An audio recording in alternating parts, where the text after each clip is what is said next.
Welcome to From Skirts to Scrubs. I'm Charlotte. And I'm Alicia. And we are two medical students trying to figure out our place in medicine by looking to the past and to current events to try and understand the impact they have on us as women in medicine and women in general. So today we're going to be talking about the experiments conducted on enslaved women, Anarcha, Betsey, Lucy, and other unnamed women by Marion Sims, a physician in Antebellum America. I want to emphasize that I said enslaved women rather than slave women because it was brought to our attention that in critical discourse, using enslaved to describe individuals in systems of slavery affirms that slavery was enforced upon that person rather than being an inherent condition that they exist in. We didn't know about this until after recording our episode, but we are always in the process of learning, and we appreciate Dr. Lewis for pointing this out to us. We wanted to apologize for that and just clarify that for you so that we can all move forward together and be on the same page. So today I want to start in a way that we don't usually, but in order to do this topic justice, we need, I think, the empathy and reality that often come best from primary text.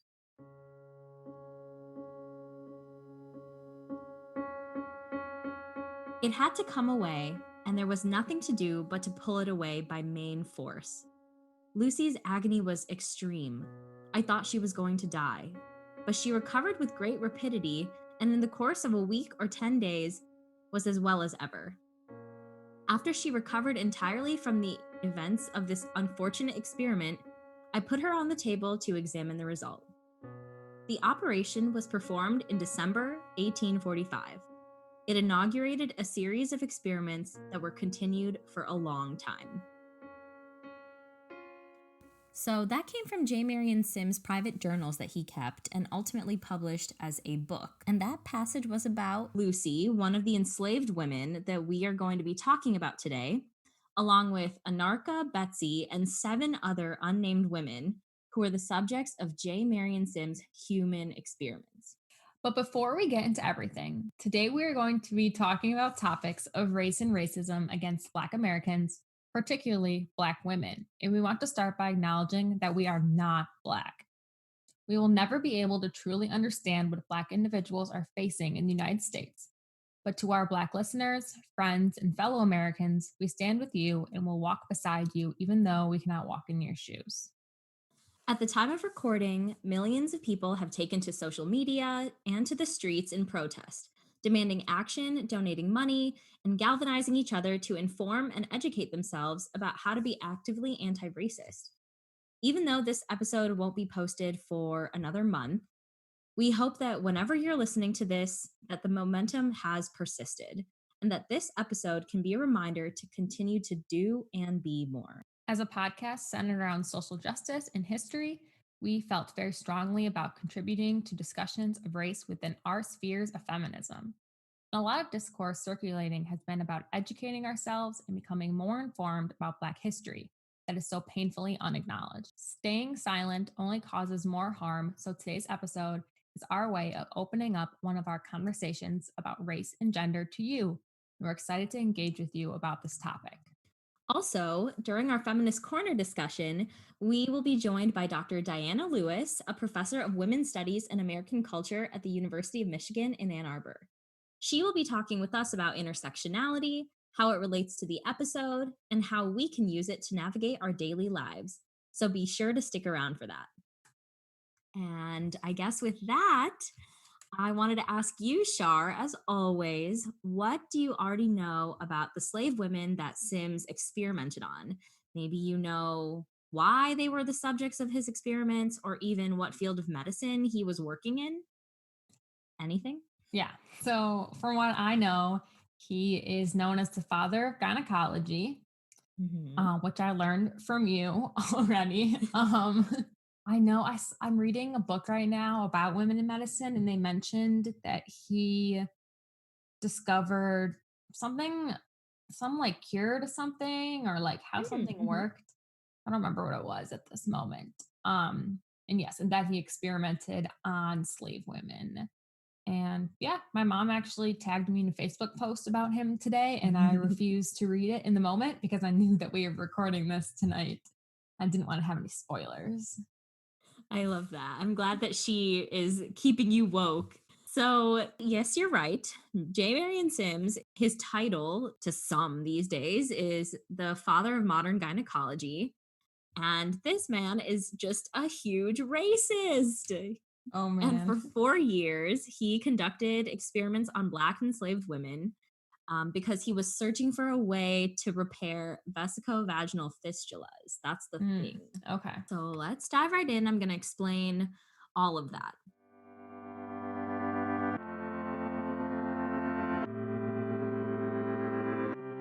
So, for historical context, the year is 1845, and we are in Montgomery, Alabama. Okay, deep, deep south. Wow, that is Deep deep south. south. Anarcha, Betsey, and Lucy were all Black slave women who were owned by friends or acquaintances of Sims.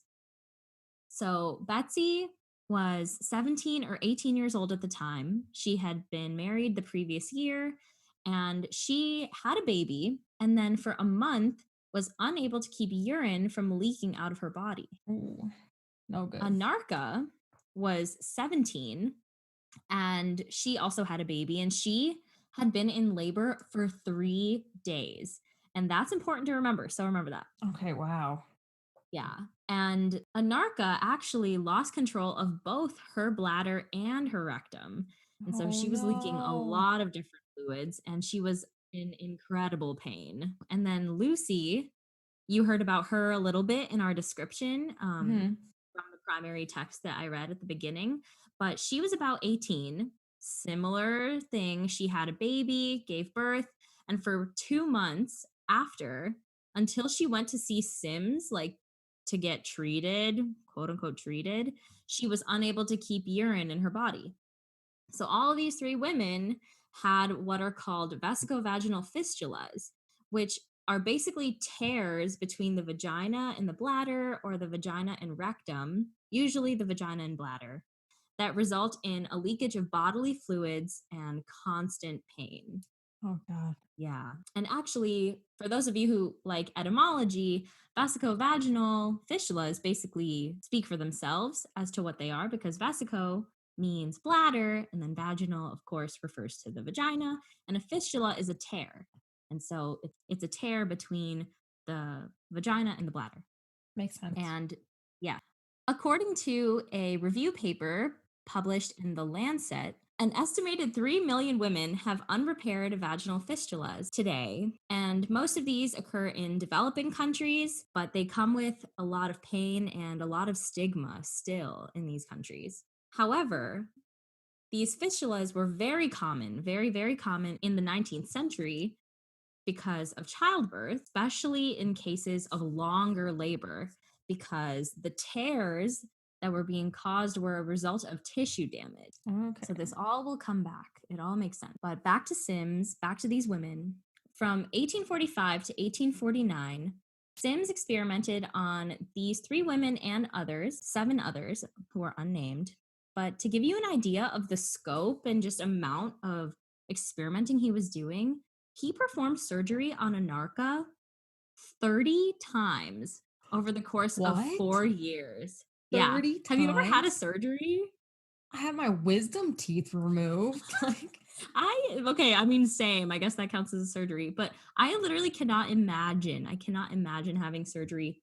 I have never even had one done. So having a surgery. 30 times. Mhm. And I mean, the outcomes of his aggressive experimentation were successful to him because he ultimately was able to create a surgery to repair vesicovaginal fistulas. And he also invented a tool that modern gynecologists still use. Can you guess what it is? Do you know? The only gynecology tool I know is like the thing that you shove in and like open up the vagina with. Yeah, so you're right. That's called a speculum. Yep, that is what it's called. Yes. So he did invent the speculum, and it was originally called the Sim speculum. Got rid of that name. Thank God. And yeah, but the first speculum was actually just the handle of a pewter spoon that he just like stuck inside. And yeah, What? evolved over time into the speculum that we know. But have you ever had a speculum like used on you? It's so They're uncomfortable. interesting devices. Yeah, it was, I mean, that's one of the outcomes of his experimentation was the creation of this device that we still use today, and people don't even realize where it came from or the roots of it. Hmm. So those are the The roots. negative roots of it. Very negative roots. Next time someone's using a speculum on you, you are going to think of this. All right. So here are some of the things that he had to do in order to reach his success, because we just talked about how he was successful, but at what cost? Right. So he essentially rented these slaves because he told their owners that as long as they paid for the tax on the slaves and paid for the slaves' clothing, that he would take ownership of them until their treatment was complete.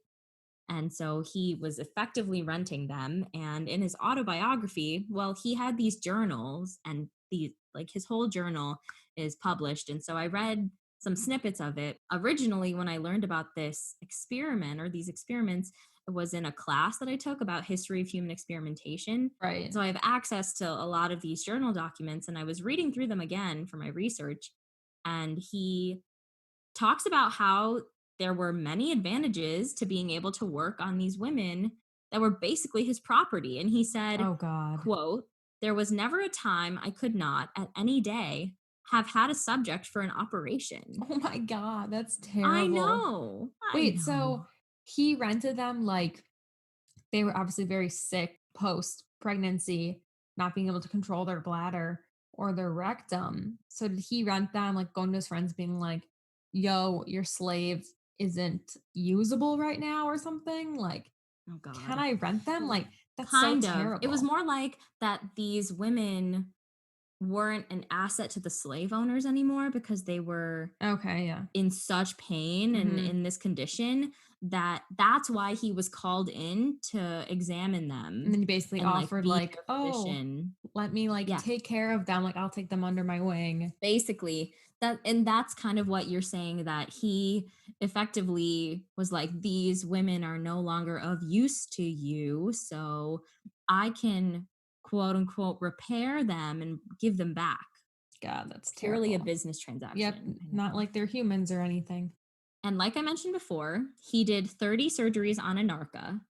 And for Betsy, and I will just say this is a little bit graphic, so if you don't want to hear this, then skip forward a couple like 15-second increments. Yeah. But for Betsy, during his experimentation, he even tested out, he was trying to get the leakage of the urine to stop so that he could work on doing the repairs.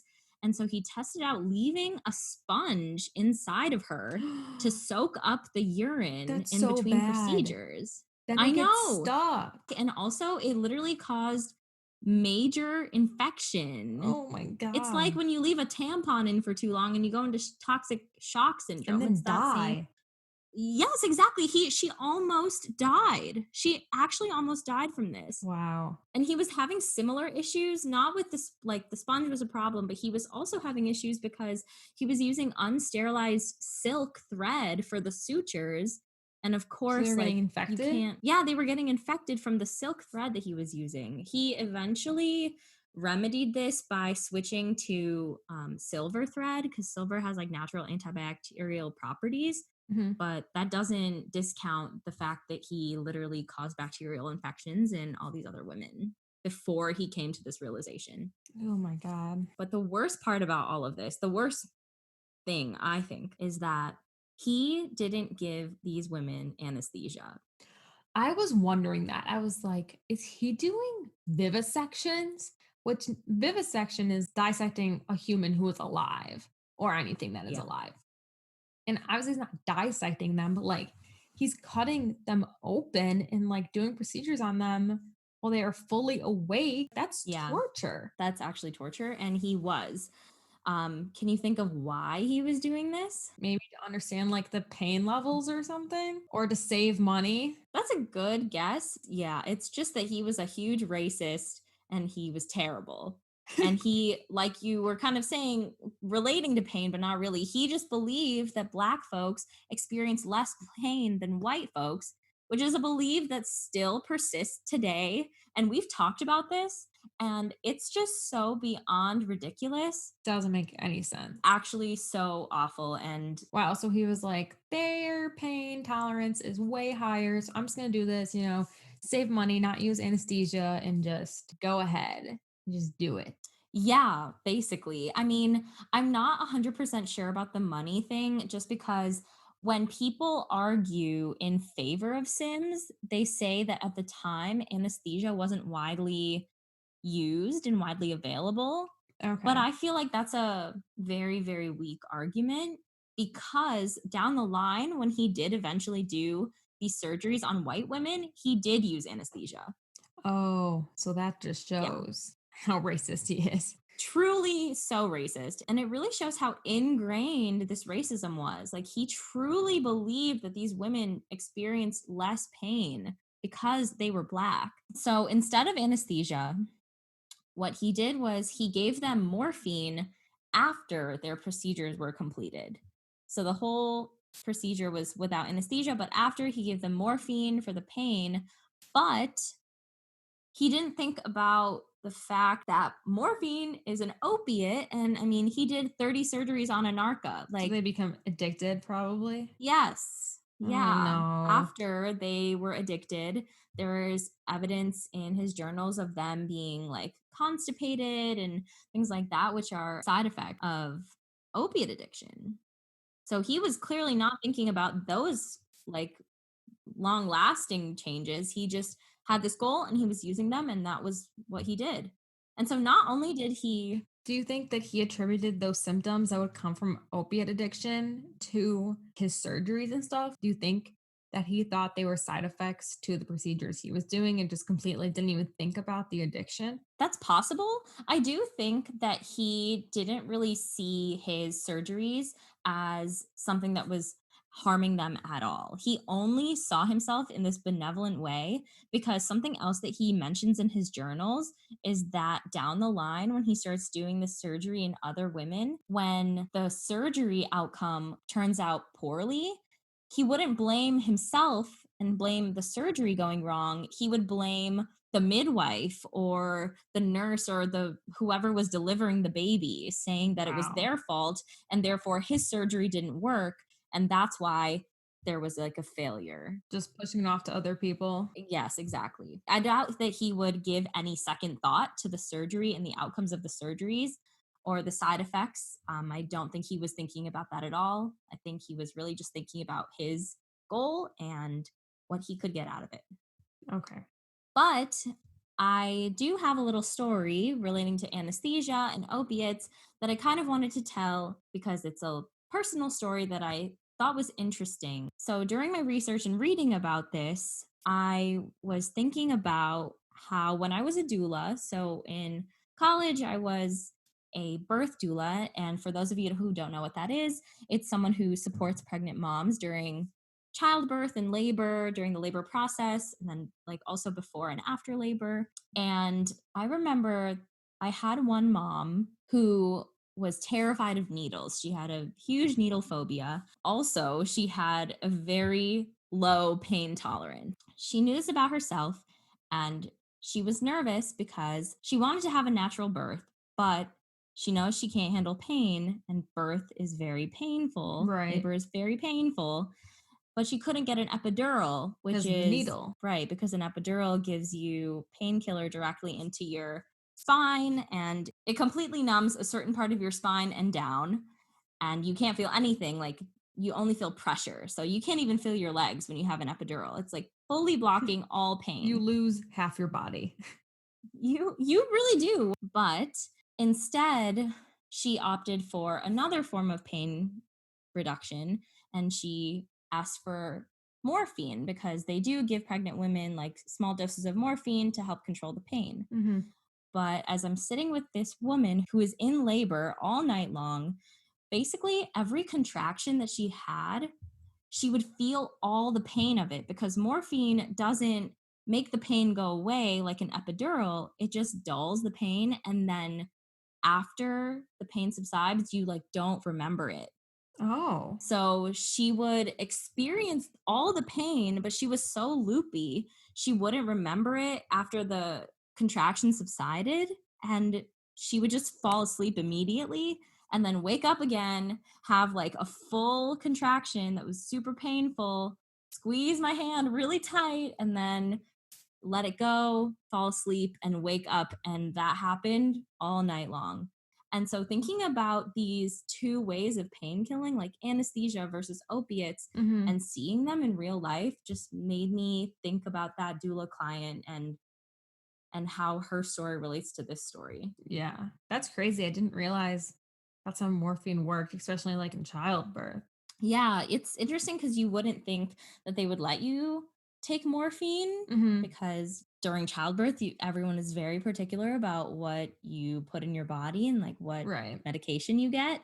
But moving on, so some historians argue that Sims actually helped Anarcha, Betsy, Lucy, and the other women he experimented on Oh, because they God. argue that these women were in so much pain, it was actually a relief for them. And I was actually shocked by the number of peer reviewed articles that argued this. And I feel like to make this argument means that you're not considering the circumstances that led these women to get fistulas in the first place, because Hmm. you're not understanding the history of it. So these women were basically only receiving quote unquote care from this physician because their bodies were vessels for experimentation. Right. They were viewed as valuable, but the very thing that made them valuable was what led them to get these fistulas in the first place. So let me explain because that's a little confusing. Black women were actually first viewed as having very little value when the slave trade began. So, do you have any ideas of why this might be the case? Or, Maybe because they weren't as strong as men. In the beginning of slave trade, men were used for like work and for building yes. America, basically. Yes, exactly. So they were viewed as not being able to work as hard. They couldn't work in the fields, on the plantations. They were just not as strong. And that was why they were viewed as less valuable. So initially on the slave trade, more men were coming in across the Middle Passage than women. But once the white plantation owners realized that they could save money and stop buying new slaves by having their female slaves just procreate and like have a bunch of babies and have those babies be born into slavery and never set them free ever, then they would have way more value. And so that's where these Right. Then they had purpose. exactly. That became their essence. And so women would have babies from as soon as possible, like their teens, Oh, until God. they could not have babies anymore. In particular, with young women, their bodies weren't grown, particularly their pelvises were not big enough to accommodate a large baby's head. And Right. so as a result, it made it common for babies to get stuck in the birth canal and therefore resulted in longer labors. Oh, And longer cause labors the lead to fistulas. exactly longer labors. Like Anarcha's 3-day long labor led her to have the largest fistula of those women that he was experimenting on because she was in so much pain and in labor for so long that all of that tissue just died. Wow. And so these people who are arguing that Sims was doing these women a favor are not considering the larger picture of why they even need his services in the first place. Right. Yeah. So you can't even like dismiss it as, oh, they just needed help anyway. Well, it's like, well, yeah, Right. you need to go back to the root of the problem to actually Exactly. help them. So, what of their legacies now? Anarcha, Betsy, and Lucy. Well, many years down the line now, Sims is still viewed by some as this medical trailblazer. And for a long time, he had statues up in South Carolina and another one in Central Park in New York. However, in 2018, the statue was removed from Central Park, but it took several years of activists working to remove it. And let's not forget that 2018 was literally 2 years ago. Like, only 2 years ago was this statue removed. It shouldn't be something that we should be like really celebrating as like 100% of a win. Right. This dude was over 100 years ago. And people are Yeah, still praising him exactly. without doing the research into Yeah. what he And in actually Central did. Park, like think about the foot traffic that goes through Central Park. Right. And seeing them being like, wow, this great man. Like, I don't know what the plaque said, but I'm sure it said something about gynecology. Yeah, I think it And you're did. like, oh, it's great. And that's the knowledge you have, and you don't ever go seek it out any farther. So there's these Yeah, false ideas exactly. about his legacy. Well, now actually the statue wasn't like destroyed. It was moved actually to Brooklyn because I think he was buried there. But the plaque on it was actually replaced with one that educates the public about his controversial life and highlights the Good. names of Anarcha, Betsey, and Lucy, who deserve that recognition far more. So, with that, I've actually reached the official end of our history section. But, Charlotte, like, what are your initial thoughts, questions? How do you feel? Let's unpack that a little bit. I was like mostly shocked by how extensive the experimentation was in terms of Yeah. like how many surgeries and the lack of actual care towards these women. It seems like he was literally experimenting on them as if they were animal models. But even animal models today are given anesthesia or whatever. And he was just treating them like they weren't actual humans. Like he would never have operated on white women in that way of, Right. And he didn't. yeah, not giving them anesthesia and, practically owning them. And like you said, using them whenever he wanted in terms of experimenting on them. He never gave them the respect of an actual person or an actual patient. He wasn't actually treating them as a doctor. He was like the mad scientist almost. I don't know. Doing this research was really heavy, but it was also, I learned so much about it. And I'm excited to have our discussion with Dr. Lewis to unpack it some more. Right. I'm excited to see her knowledge on the topic, and especially like how talking about Black women and women in medicine, like how it all comes together into affecting history and today. Yeah, I agree.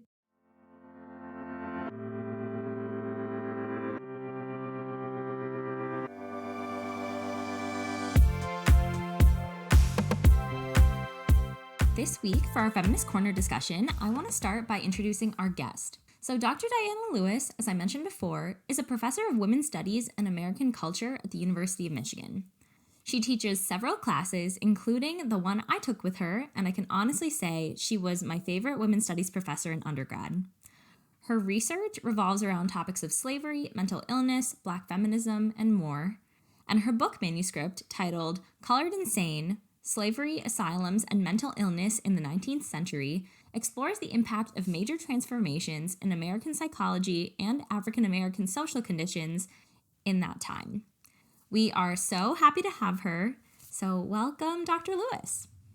Thank you. Thank you for having me. It's a pleasure to be here.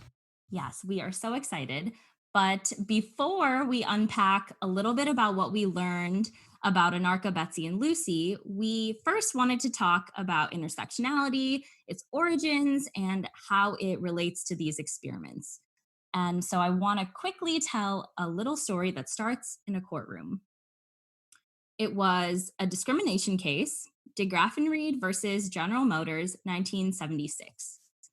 And 5 Black women are suing GM because they argue that GM is targeting Black female employees specifically. And this is how they did that. So they were using seniority based layoffs, which basically means they were firing the last people that were hired. And so employees with the least number of years under their belt were the ones who were getting the boot. And the women's case argued that the company didn't hire any Black women until 1964. And so they were all considered newer hires and therefore were all laid off. And they were suing on the basis of discrimination of sex and race. And the court basically freaked out and they said that wasn't possible and that they couldn't sue on account of one or the other. And so in the end, the judge actually ruled against the women because he said that Black women couldn't be considered in their own category, even though their experience was truly singular.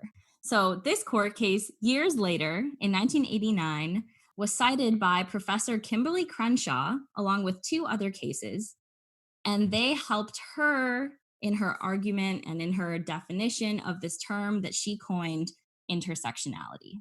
So I wanted to ask you, Dr. Lewis, if you could explain what intersectionality was at the time that Kimberly Crenshaw introduced the term, and then how our understanding of it has changed over time, maybe how we use it more now. Many people think about intersectionality as the accumulation of identities. I'm a woman, I'm from Florida, I'm Black. But that's not quite what Kimberly Crenshaw was trying to convey 30 years ago. She was trying to draw attention to how discrimination, stereotypes, systems of power, and institutional structures came to bear on Black women's lives. These systems of power shaped their experiences, opportunities, outcomes, and sometimes created new burdens and vulnerabilities. Intersectionality can be used to explain or understand Black women's experiences in every sector of society, whether it's in their job, in education, with the police, and most importantly for this conversation, even with their experiences of health and encounters with medicine. Mm-hmm. The premise of intersectionality is that you can't understand Black women's oppression solely through an analysis of gender or solely through an analysis of race. In other words, Black women's gender changes the way they experience racism, and their race changes the way they experience sexism. Got it. Wow, I've never thought about it like that, because I know what intersectionality is, but you're right. I think the way that we understand it today is like this crossover or intersection of identities, but really the way that Dr. Crenshaw wanted to talk about it was the way that discrimination based off of these different identities came and affected or affects like every aspect of our lives in different ways. Right. I also didn't realize that it also talks about how like one type of your identity can affect how the other part of your identity like affects your life. So it's not just like this one sole thing. It's how all the different parts of yourself are playing a role in that discrimination or how you're viewed by society. Absolutely. There are these overlapping systems of oppression. And I think it's really important to take the emphasis off of identity and on systems, because that's really how people's lives are affected.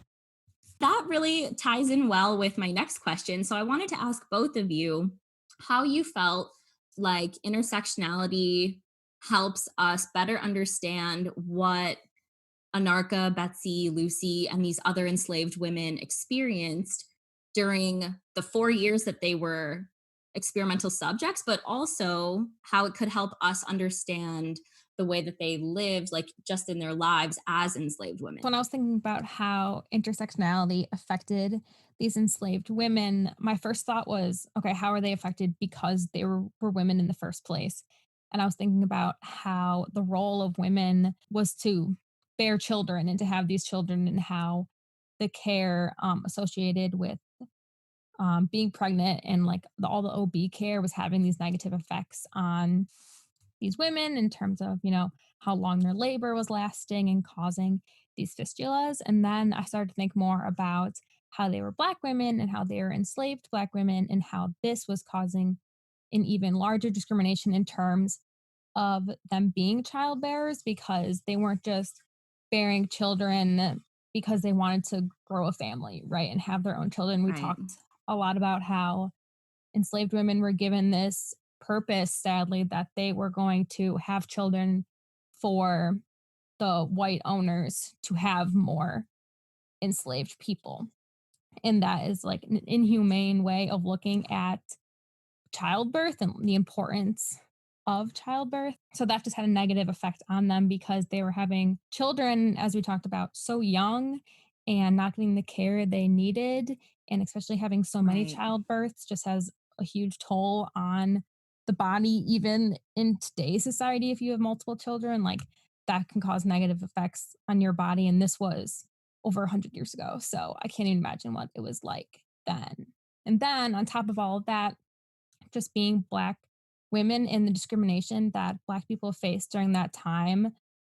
We talked about how they didn't have anesthesia and how they weren't perceived as having higher pain levels, which is still an issue in healthcare today.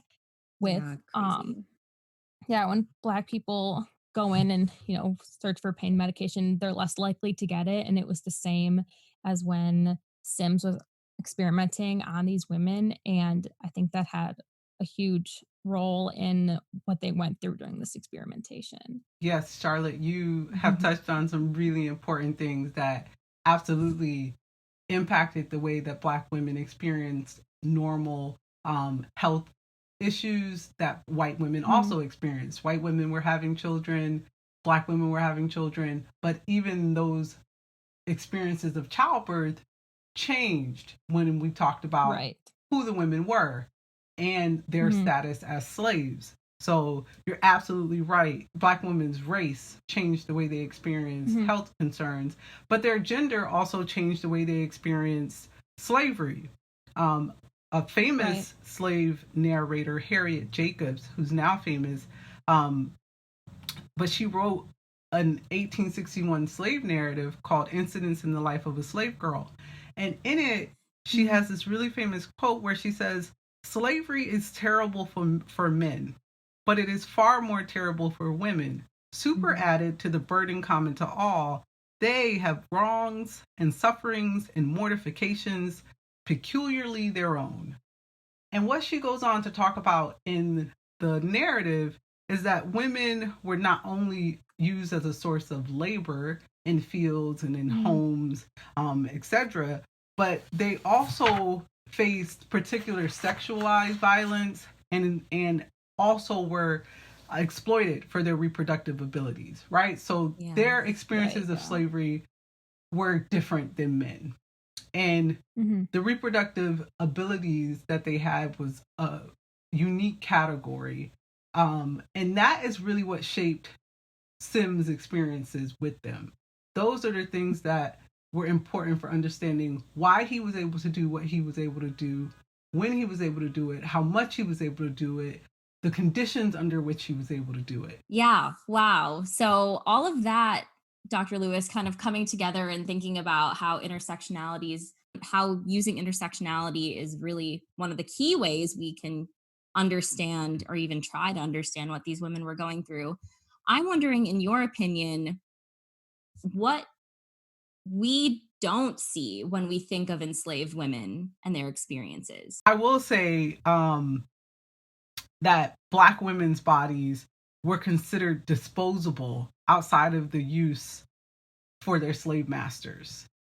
And so, like you all talked about earlier, conceptions in medicine about Black women's higher pain tolerance opened them up to brutal experimentation without anesthesia.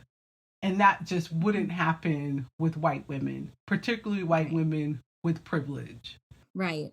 Yeah, like I think we even mentioned that when he did go on to do these vesicovaginal fistula repairs on white women, then he suddenly started using anesthesia. Some papers I read were arguing that anesthesia wasn't very common at the time, and so he wasn't using it on these women. And down the line, when the white women were the ones getting the repairs, then they were the ones who got the anesthesia. And that just doesn't sit right with me. That doesn't make sense. Like, I don't know how you could argue that, really, but also I don't know the history, so maybe it's true. I don't know. From what I understand, even when it was available, Sims did not use it. But I think what's most important to understand, the real key difference is, one, the ideas about pain, for example, were like whether or not he could use it, he wouldn't use it because he believed that Black women had higher pain tolerances. So like that was more important for understanding whether or not he used it, even if it were available. Does that make sense? Yeah. So like that idea was so ingrained in him. Yeah. That he was like, I don't even need to look for it. That wasn't even a part of his thought process. That was just not in his imagination as something that he would find useful. That he would, if he were operating on white women and anesthesia was available, which it was at some point, he would absolutely use it, because the notion was that they do experience pain at higher levels than black women. So you would need it for them. Whereas with black women, it's not a conversation, because the conception is that they don't need pain medicine. Right. Does that make sense? That's actually much more important, that black women are opened up to the kind of experimentation they experience with him because of medical ideologies and racial ideologies of the time. Wait, Dr. Lewis, I have a question. So he wasn't even didn't even cross his mind to give these women anesthesia. But then I'm wondering, why did he even bother with the morphine? Because he gave them morphine after, and I'm confused about that. Yeah, there are all kinds of inconsistencies happening, because, you have to remember this. At the same time as there were ideas that black people were anatomically and physiologically different than whites, they were using them for experiments that would benefit whites. So there's this inherent contradiction between the notion that they're different, but that they're the same enough to be used on white women later. So the truth of the matter is, these inconsistencies are inherent in American society, right? We both have the notion that we are the land of the free, and the Declaration of Independence declared that, but at the same time, it was a slave-holding nation. And so we see the same kind of inconsistencies and contradictions in medicine. So they were both using things and tools that they were using on everybody, on black people. At the same time, they held these racially biased conceptions. And it also, to me, I think points to the fact that there wasn't a notion of doing harm in the most strict sense, if that makes sense. Yeah. There was, ironically, a benevolent undertone to what he thought he was doing for these women. And so the notion that he would be like torturing them is less consistent with the fact that he saw himself as a doctor performing medical procedures. So for him to not use whatever was available to him on purpose as a way to try to torture is just not quite consistent with the racial ideology. And that's why it's a little problematic to see him as a kind of villain in the strictest sense, because in his time, he was considered a doctor like other doctors, and he used tools that other doctors use. At the same time, the medical knowledge at the time was deeply racist. Right. In ways that didn't require him to be, quote unquote, evil.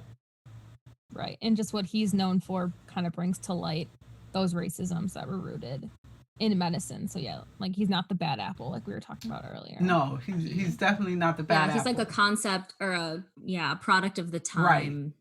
Some historians do argue that these women gave their full and honest consent, and they like wanted this treatment. And though I don't doubt that that's not true, like I'm sure that they wanted this treatment because they were in so much pain. But I guess I'm just interested in hearing your opinions on consent and like whether they truly gave their consent. Just when you think of consent and these people who argue that consent was fully and openly given, how do you feel about that? Yeah. So yes, they probably were like, please fix these fistulas, and I am leaking and I'm uncomfortable and I can't. I'm debilitated basically from normal life.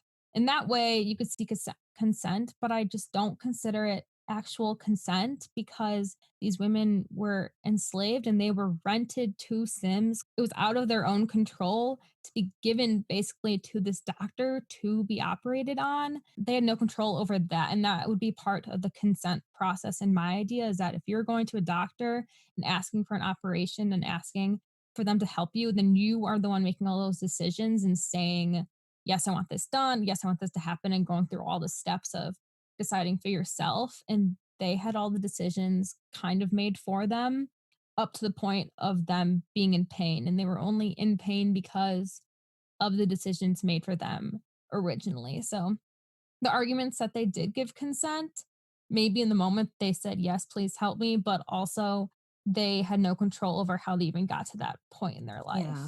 They didn't really have like the agency to Yeah. even really make that decision for themselves at the time. Yes, Charlotte, you're absolutely right to point to issues of agency, to point to issues of consent in the modern day sense, not really being useful for understanding what happened with enslaved Black women. You know, the issue of consent, as you say, was contentious for enslaved Black women. Certainly, as you say, they were in a lot of pain and they wanted relief. But their reproductive health was always under the specter and control of white plantation owners.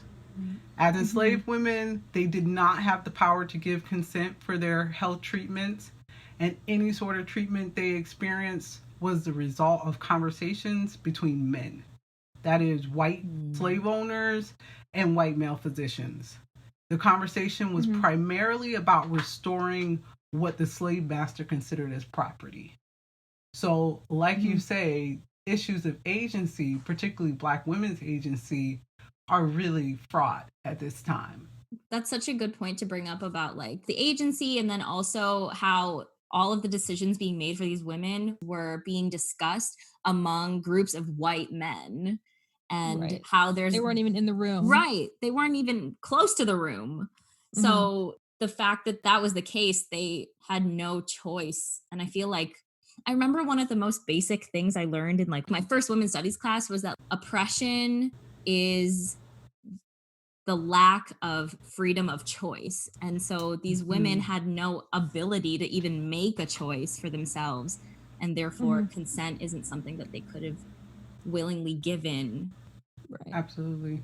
Jumping off from that point, I guess, Dr. Lewis, I'm wondering if you have any advice on how we can maintain or try to incorporate like an intersectional feminist perspective into every aspect of our lives, rather than just picking and choosing or deciding that when we remember to look at something a certain way, we think about it differently. Like, I don't know if that even makes sense, but just... Oh, that makes perfect sense. You're trying to make sense of what all of this history means for today and what it means for you and your personal lives. And we are at a moment in history where people are really asking questions of themselves, and they're asking questions of society, and they're thinking about ways that they can actually make a difference. And so I think this is a really ripe time for looking at the past to try to think about what we can do today and to make the future better. So I think one of the things we have to do, and this is something you did, Charlotte, in terms of looking at pain medicine, thinking about the way in which the past finds a way of repeating itself and showing up in the present. And I think we see this even in this COVID-19 pandemic. We see similar issues around the use of vulnerable populations for the advancement of medicine, particularly and primarily for the benefit of people with more access to resources, privilege, and power. So Dr. Sims used what he learned from experimenting on Betsey, Lucy, and Anarcha in the North. He opened a hospital. He went around the world, garnering respect and notoriety, sharing his knowledge, while women that he experimented on kind of went by the wayside. It's only until recently that we've now recognized these women and we've tried to revise that history. So today, even with the COVID-19 pandemic, we see similar ideas reemerging. For example, 2 French doctors recently suggested that we use Africans to test out COVID-19 vaccines and treatments. So over a century later, we see the same kind of premise. that there are bodies that are disposable and populations that are exploitable. That kind of experimentation would create new crises, burdens, and vulnerabilities for populations and create new inequalities in society. So what can we do?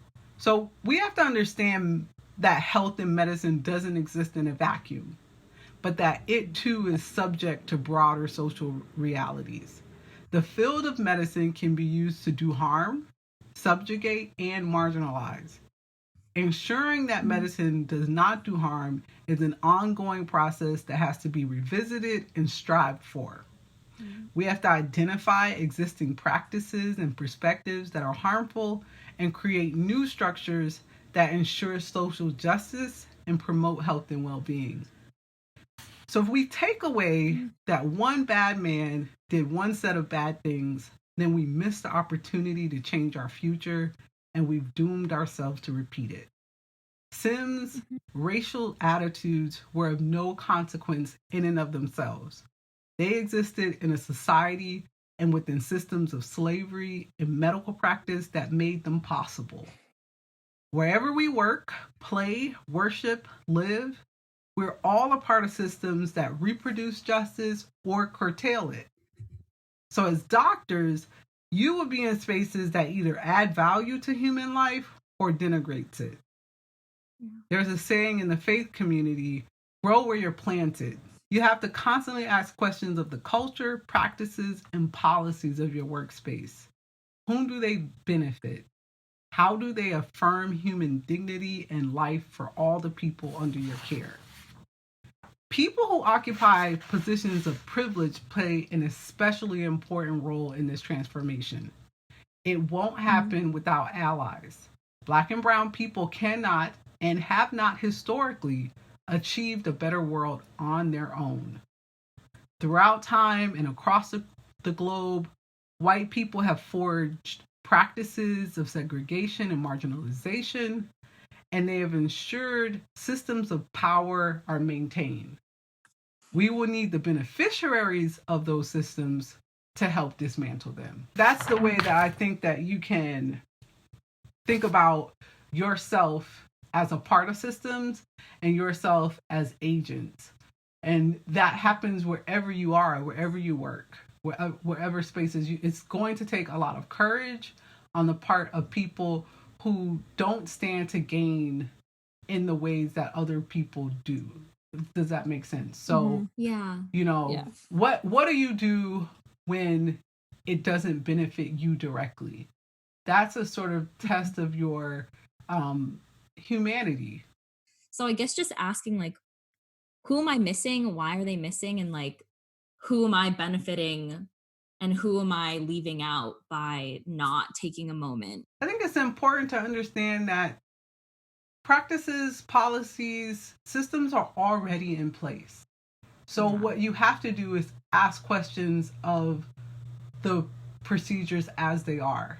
Does that make sense? Mm-hmm. Yeah. So definitely. You don't have to do the burden of self-questioning if you do the work of thinking about how processes are already shaping people's experiences. People tend to want to think about their own personal, individual attitudes or ways of doing things, but I think you should take it off of your personal choices and think about what's actually possible for you or not as someone operating in the role of a doctor. And this really relates to the police brutality cases that are happening now, is that it's not really about whether or not an officer does a good thing or a bad thing. It's about whether or not a bad thing is even a possibility for them. Right.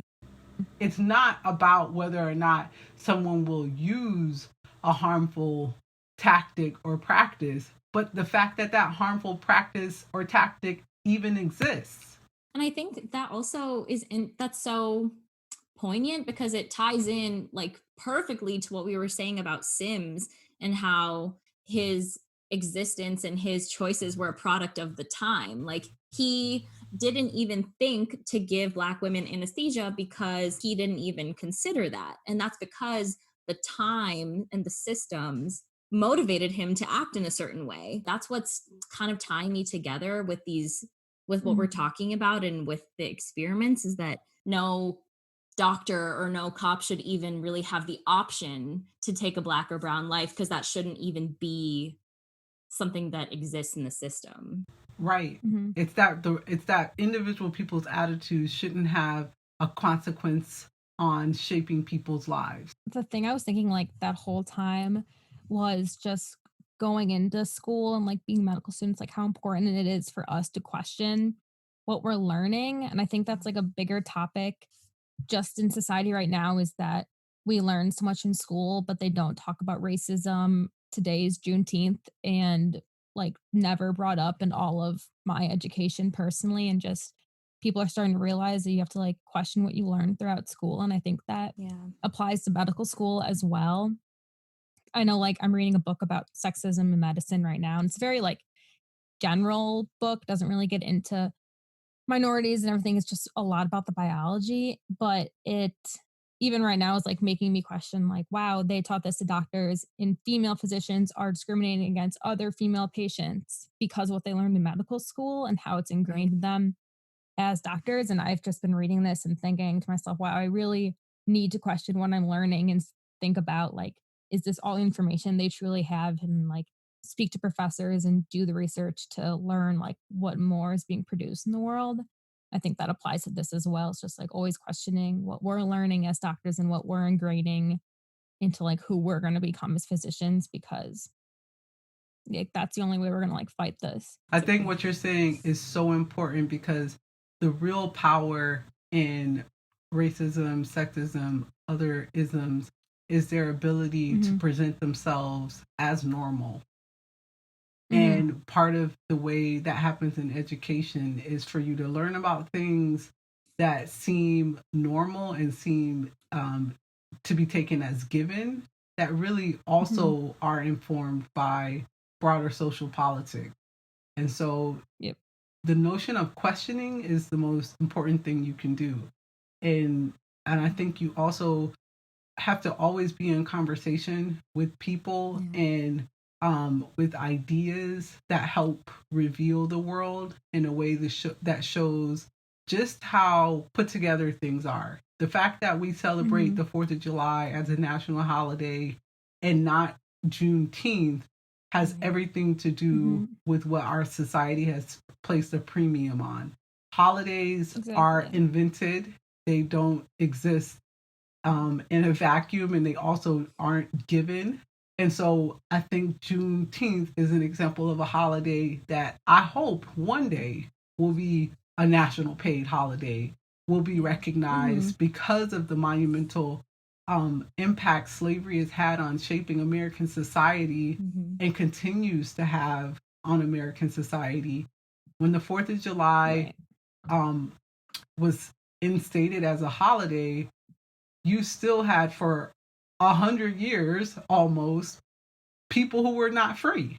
I remember, Dr. Lewis, in your class, we read that Frederick Douglass like letter or poem, like "What to the Slave is the 4th of July," and I still think about that.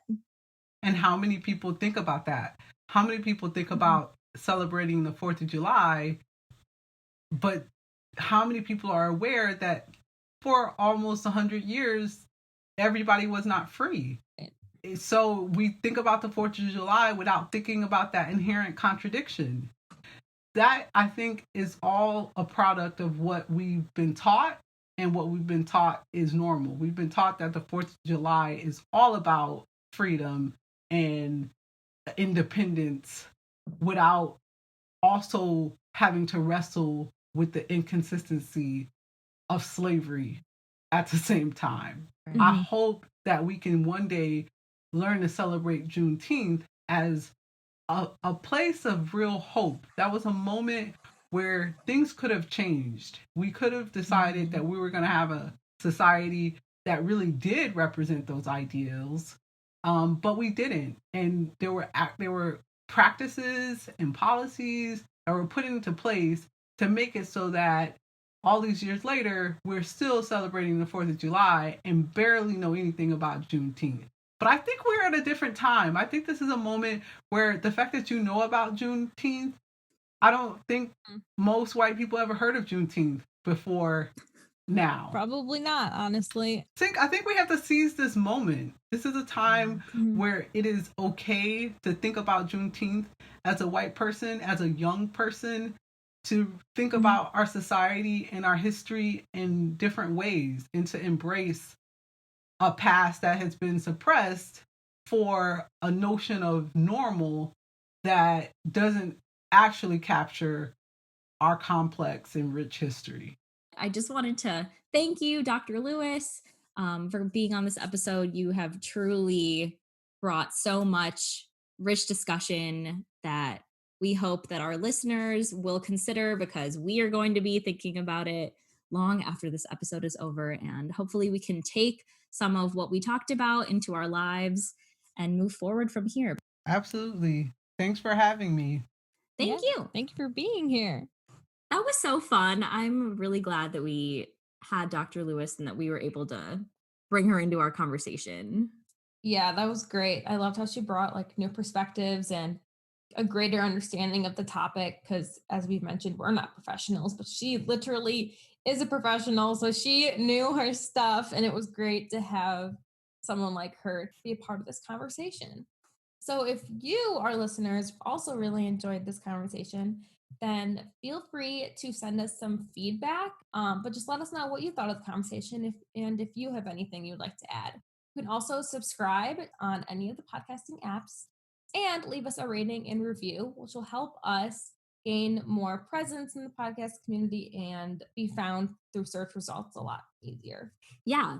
And so if you want to send us feedback and you want to follow us on social media, we're at From Skirts to Scrubs. That's our handle for everything. And yeah, you can check out our website as well for more information. We have our show notes there, our sources, and all of our Feminist Corner discussion questions, so you can have conversations with your friends and family too.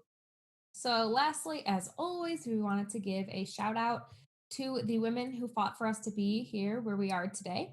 And may we do the same for those who come after us. Yay! All right, bye. See you next time.